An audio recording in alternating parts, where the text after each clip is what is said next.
Hormatly prezidentimiň paratatly başlanlygyny ýurdumyza durmuş ykdysadydan täzeşikli ösürmek, halkymyzyň eşitli durmuşyny öpçün etmek ugruna giňerimli ýeşary amal aşylýa. Ýokary hili we ekologik taýdan arasy azyk önümleriniň bolçylygynyň döredilmegi, halkyň abadan durmuşynyň öpçün edilmeginiň möhüm şertleriniň biridir. Bu wagtda ýurdumyzyň oba hojalyk toplumyna degişli düzümler bilen bir hatarda Türkmenistanyň tenagatçylar we teleketçiler birleşmesiniň agdalary tarapyndan hem netijeli ýeşary anyparýa. Ahal vilayatynyň Akbuğda etrawynyň Matumulu Daýhan birleşiginiň çägine ýerleşen Türkmenistanyň tenagatçylar we teleketçiler birleşmesiniň agdasy bolan teleketçi Hojamrat Hojan ýazba degişli goşulyk toplumam şoluň birdir.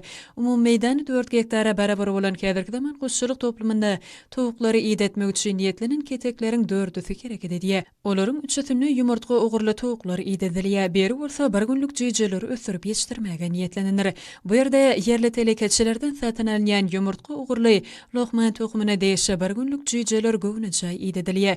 Döwrüba goşulyk toplumyna tovuklary göwnejay iýdetmekende olardan ýumurtga almak üçin ýokary hil ölümlerine dolu laýyk gelýän şertlerdir mümkinçilikler döredilýär.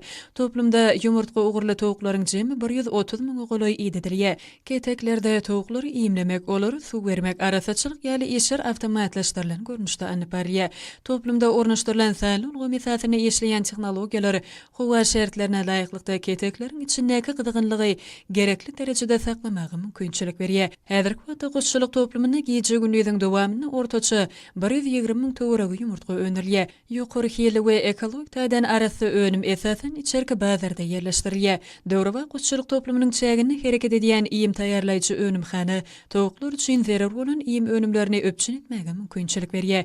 Iýim taýýarlamak üçin esasy çygymal hususy teleketçilere ahal vilayatynyň Qaky etrawynyň çäginden bölünip berilen 500 hektar meýdany ösürip ýetişdirilýän kanola arpa ýaly ekinlerden taýýarlanýar. Häzirki wagtda döwrüba goşulyk toplumynyň hünärmenleri we eşçileriň 40 goly zähmet çekýär. Hususy goşulyk toplumy ýakyn wagtda eşleriniň gerimini hasam giňeltmegi maksat edilýär. Häzirki zaman tehnologiýalar bilen öpçün edilen goşulyk toplumyna ýol goýulan eşler halkymyz ekologiýa taýdan arasy ýokary hili azyk önümler bilen öpçün etmege, ak bazarlamada azyk haritlarynyň bolçylygyny hasam ýokarlandyrmaga, goşmaça iş orunlaryny döretmäge menasip goşuntyr.